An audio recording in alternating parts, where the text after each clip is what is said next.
औज़ुबिल्लाहिमिनश्शैतानिर्रजीम बिस्मिल्लाहिर्रहमानिर्रहीम। आज का हमारा टॉपिक है quantum number and it's orbital. Quantum number पढ़ेंगे पहले आज हम, क्योंकि यही टॉपिक बहुत लेंथी है। वीडियो को लास्ट तक एंड तक लाजमी देखा करें ताकि कोई इंपॉर्टेंट पॉइंट मिस ना हो जाए। अच्छा जी, quantum number according to Bohr, electron जो है, इलेक्ट्रॉन के जो पार्टिकल हैं वो सर्कुलर पाथ में न्यूक्लियस की सराउंडिंग में मूव करते हैं। और डी ब्रॉगली कहता है कि मोशन ऑफ इलेक्ट्रॉन जो है वेव की तरह काम करती है। और स्क्रोडिंजर जो है वो क्या बोल रहा है, movement of an electron wave in 3 dimensional movement करता है अराउंड द न्यूक्लियस। और जो है 3 dimensional space around the nucleus where maximum probability of find electron take place is known as orbital. मतलब कि ऑर्बिट में कितने इलेक्ट्रॉन मौजूद हैं वो हम पता लगा सकते हैं ईजीली। स्क्रोडिंजर के मुताबिक through his wave equation calculate some mathematical integrated are called quantum number. Quantum number जो है उससे हमें एनर्जी लेवल पता लगते हैं, सब लेवल पता लगते हैं, ऑर्बिटल्स पता लगते हैं कि कितने ऑर्बिटल्स हैं फॉर अवेलेबल फॉर इलेक्ट्रॉन। अब यहाँ पर हमारे पास 4 टाइप के क्वांटम नंबर मौजूद हैं। यहाँ पर 4 टाइप के क्वांटम नंबर मौजूद हैं। Principal quantum number, azimuthal quantum number, magnetic quantum number और स्पिन क्वांटम नंबर। तो अब हम देखते हैं प्रिंसिपल क्वांटम नंबर क्या है। प्रिंसिपल क्वांटम नंबर जो है हम n से डिनोट करते हैं और इसकी पॉजिटिव वैल्यू होती है। और जो energy of an electron in an atom depend on it's quantum number, quantum number पर डिपेंड करती है। अच्छा, यहाँ पर जो हम पहले ही पढ़ के आ चुके हैं, हमारे पास जैसे कि शेल होते हैं एस। अच्छा, पहले वो बताती हूँ। चले, हमारे पास हमें पता है कि हमारे पास के एल एम एन इस तरह हमारे पास शेल थे। उनके फिर हमारे पास क्या थे, उनके के एलिमेंट जो शेल थे उनके जो हमने फिर काउंटिंग रखी हुई थी 1 2 3 4। और ये काउंटिंग जो थी उसको हम किससे शो कर रहे थे, n is equal to 1, n is equal to 2, n is equal to 3। इस तरीके से हमने n वैल्यू बनाई हुई थी ना। ये हम पहले पढ़ के आ चुके हैं, ये लिखा हुआ भी है, ठीक है। तो वही चीज़ प्रिंसिपल क्वांटम नंबर कहलाती है जो हम पहले पढ़ चुके हैं। ये रही, शेल को नंबर से n1 n2 इस तरीके से डोनेट किया। लेकिन एजम्पथल क्वांटम नंबर में वही चीज़ है, उसको हमने l से नाम रख दिया, ठीक है। ये लिखा हुआ l वैल्यूज़ इसकी नाम रखा हुआ है इनका। इसके जो सब शेल है इसमें क्या बोल रहे हैं, azimuthal quantum number it is denoted by l, it govern the shape of orbit. मतलब इसमें हमें शेप ऑफ ऑर्बिट पता लगती है। इसमें हमें क्या पता लगती है, shape of orbit. They have value l is equal to 0।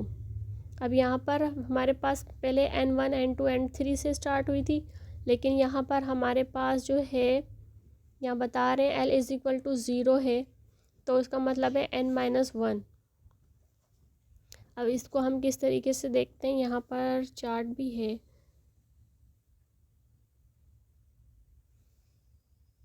ये रहा। लेकिन ये मैग्नेटिक क्वांटम नंबर को ज़्यादा इजीली बताएगा। चलो हम इसको भी डिस्कस करेंगे। पहले अभी हम यहाँ पर ये देखें कि किस तरीके से, जैसे कि हमने पढ़ा था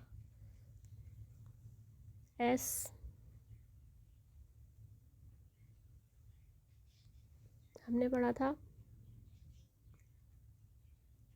n is equal to 1, n is equal to 2।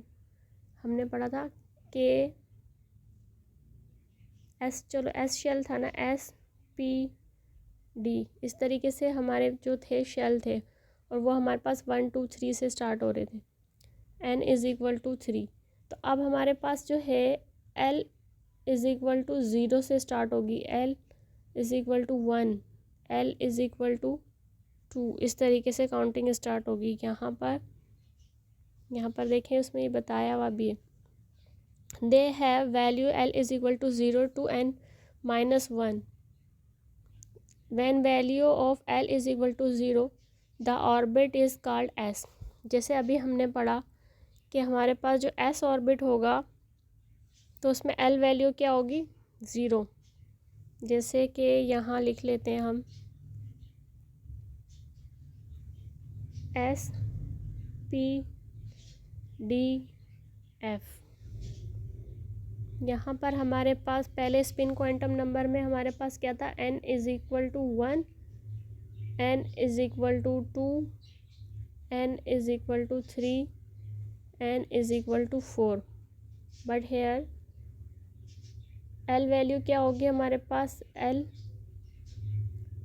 हमें इसमें ये पता चल रहा है ना कि ऑर्बिट कितने हैं. तो हमारा जो फर्स्ट ऑर्बिट होगा s होगा वो फर्स्ट ऑर्बिट होता है तो l वैल्यू में हमारे पास जो है ये 0 हो जाएगा. फिर जो हमारा 2 ऑर्बिट होगा वो 1 होगा. फिर इस तरीके से l हमारा क्या होगा 2. काउंटिंग 0 से स्टार्ट हो रही है. पहले n से स्टार्ट n की 1 के बराबर था. अब l हमारा 0 के बराबर है. फिर n2 जो है वो 1 के बराबर, n3 2 के और n4 4 के बराबर. तो इससे हमें शेप ऑफ ऑर्बिट पता लग रही है. और यहाँ पर आप देख भी लें यहाँ पर लिखा हुआ भी है. इसको हम पढ़ लेते हैं क्या लिखा हुआ है. जो अभी हमने पढ़ा था the orbit is called S. वो क्या कह रहा था l इज़ इक्वल टू 0. अगर l 0 के बराबर है तो हमारा s ऑर्बिट होगा. l हमारा 1 के बराबर है तो p ऑर्बिट और d ऑर्बिट हमारा l is equal to 2, d orbit l is equal to 3, f orbit. इस तरीके से इन्होंने बताया कैसे. यहाँ पर हम लिख लेते हैं s p d f. तो अब जो हम चलो उसको हम हटा देते हैं n1 2. अब हम बोलते हैं कि इसमें l की वैल्यू हमारी क्या होगी. l is equal to 0, l is equal to 1, l is equal to 2. इस तरीके से होगी. l इज़ इक्वल टू 1 तो p ऑर्बिट होगा. l is equal to 2, d orbit l is equal to 3. तो हमारा l is equal to 1 2 3. f में हमारे पास 3 ऑर्बिट होंगे. फिर बोला था maximum number of orbit in an orbit are determined by the formula. अब इसका हमारे पास फार्मूला है 2l+1. The maximum number of orbit in orbit are determined by the formula 2l+1. ये हमारा अजम्थल क्वांटम नंबर मालूम करने का फार्मूला है. Where as maximum number of electron in given subshell are calculated by. हम इजीली पता लगा सकते हैं कि कितने इसमें हमारे पास सबशेल में इलेक्ट्रॉन मौजूद होते हैं. 2l+1 वाला फार्मूला जो है यहाँ पर भी अप्लाई करके दिखाया है यहाँ ये नीचे बॉक्स में. अभी हम यहाँ पे भी देख लेते हैं. मैग्नेटिक क्वांटम नंबर जो है m से डोनेट करते हैं वही. जैसे यहाँ पर l हम वैल्यू हमारी 0 के बराबर थी. It tell about the different orientation different direction of an orbit in space where subjected to magnetic field. Orbit of same subshell have different orientation but same energy and same shape.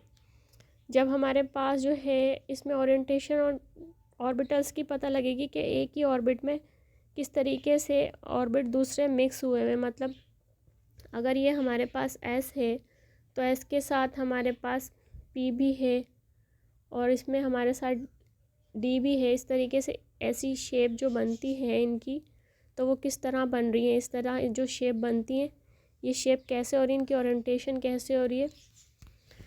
तो इसमें हमें orbit of same subshell पता लगेगा कि कैसी सब shell बन रहे हैं, कितने कितने. The value of m depend upon the value of l. m की वैल्यू l पर डिपेंड करती है. इसलिए इन्होंने यहाँ पर बताया है कि कितने हमारे पास ओरिएंटेशन में कितने कितने आएंगे इनके शेप. जो सब शेल है उनकी जो शेप है वो किस तरह की होगी। अगर हम यहाँ पर सब शेल की बात करें तो हमारे पास जो थे एस ऑर्बिट जो था, एस को तो हम 1s बोलेंगे, ठीक है। फिर जब हम पी की बात करते हैं तो पी के कितने एक्सिस हैं, 3 एक्सिस हैं, p x, p y, p z, ठीक है। इसी तरीके से जो है डी का p x, p y, p x y, p y z, इस तरीके से हमारे इनके जो शेप बन रहे हैं ना, कितने कितने हमारे पास शेप बनेंगे वो बता रहे हैं। अब यहाँ पर ये बता रहे हैं कि इसके जो सब शेल बन रहे हैं ना वो कितने बन रहे हैं। यहाँ पर आप देखें तो आपको इसके सब शेल की भी एक्सिस बता रहे हैं, 3 हैं, और इसके माइनस में आएंगे और प्लस में आएंगे, इनकी ओरिएंटेशन बता रहे हैं। अच्छा, ये एल वैल्यू और माइनस में और प्लस में है एल वैल्यू, तो हमारे पास जो 2l+1 है ये हमारे पास वैल्यू जो है माइनस में भी होती है, यहाँ पर भी हमें बताया है। अच्छा, ये यहाँ पर देखें, अगर हमारे पास 2l वो होंगे पॉजिटिव साइड पर जब जा रहे होंगे इलेक्ट्रॉन, तो हम उस पर नेगेटिव साइड पर होंगे तो नेगेटिव साइन आएगी, पॉजिटिव होंगे तो पॉजिटिव साइन आएगी। और यहाँ पर जो है इसको हम और मज़ीद इन्होंने यहाँ पे क्या बताया, स्पिन क्वांटम नंबर हमें क्या शो करवा रहे, स्पिन क्वांटम नंबर जो है एस से डिनोट करते हैं, an electron while moving in an orbit around the nucleus. अच्छा, यहाँ पर न्यूक्लियस की सराउंडिंग में जब इलेक्ट्रॉन मूव करते हैं तो वो ये कह रहे हैं कि वो एक सर्किल है, अगर सर्किल में वो यहाँ से यहाँ मूव कर रहे हैं, ठीक है, यहाँ से यहाँ की तरफ मूव कर रहे हैं, तो ये पॉजिटिव साइड हो गई, इस पे वो बोल रहे हैं क्लॉकवाइज हो गया। और अगर इस तरीके से यहाँ पर जो है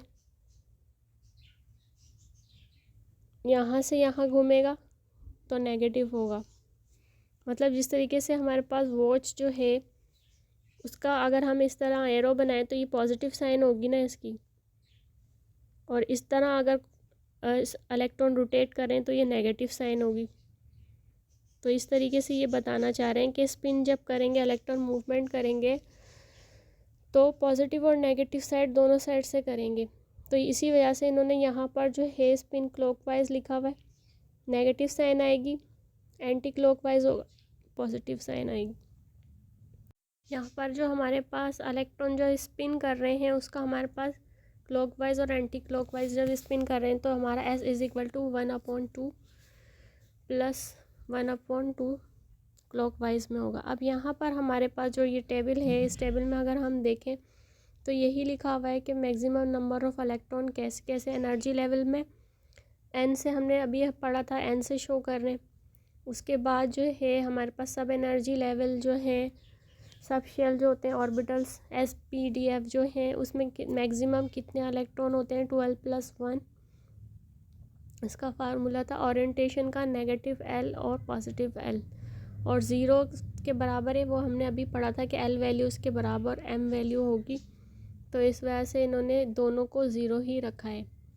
यहाँ पर अगर हम देखें तो हमें पता है कि इससे हमें पता चल रहा होता है कि हमारे कौन सा पीरियड है, पीरियोडिक टेबल के हिसाब से नंबर ऑफ़ शेल के नंबर्स पढ़ता चल रहे हैं, 1 2 3 4 शेल के नंबर। अब L हमारा जो था, L हमारा 0 के बराबर था, मतलब वन शेल में 0 ऑर्बिट होगा, तो S ऑर्बिट होगा, वो उसका गोल शेप होगा, 0 होगा। और इसमें यहाँ पर ये बता रहे हैं कि 2 जो शेल है उसमें हमारे पास S और P दोनों आ जाएंगे, तो हमें पता है कि S में हमारे पास 2 इलेक्ट्रॉन फिल कर सकते हैं, P में हम 6 इलेक्ट्रॉन फिल कर सकते हैं। इसी तरीके से अगर हम यहाँ पर देखें, हमारे पास जो 3 शेल है उसमें हमारे पास हमें पता है 0 1 2 3, 0 1 2, L वैल्यू हमारी 0 से स्टार्ट होती है, तो इस वजह से यहाँ पर आप देखें 0 से स्टार्ट की, यहाँ भी और यहाँ भी समझ आ रही है। अब यहाँ SPD लिखा हुआ है तो आप SPD जो है 0 से स्टार्ट हुई, S हमारा 0 होता, 0 शेप रखता है। अब यहाँ पर हमारे पास S हो गया, फिर S की में 2 आ सकते हैं, P में 6 आ सकते हैं, D में 10 इलेक्ट्रॉन आ सकते हैं। इस तरीके से इन्होंने इलेक्ट्रॉन्स की फिलिंग करके दिखाई है। तो इसी तरीके से हमारे पास जो है एल वैल्यू जो है ये भी इसी तरीके से है। हमारे पास जो है 0, और ये भी हमारे पास S 0 होगी, और जो हमारे पास P होगा वो 0 और 1 से शुरू होगा। तो हमारे पास S और P 2 ऑर्बिट बनेंगे यहाँ पर 0 से, और यहाँ पर भी 0 1 2 0 1 फिर 0 1 2 3, मतलब SPD 3 हमारे पास यहाँ पर हैं। तो इसी वजह से ये देखें हमारे पास ये 3 है, तो ये भी हमारे पास 3 पर आके ख़त्म होंगे इनकी ऑर्बिटल। 0 1 0 से शुरू हुआ, 0 1 0 2 0 1 2।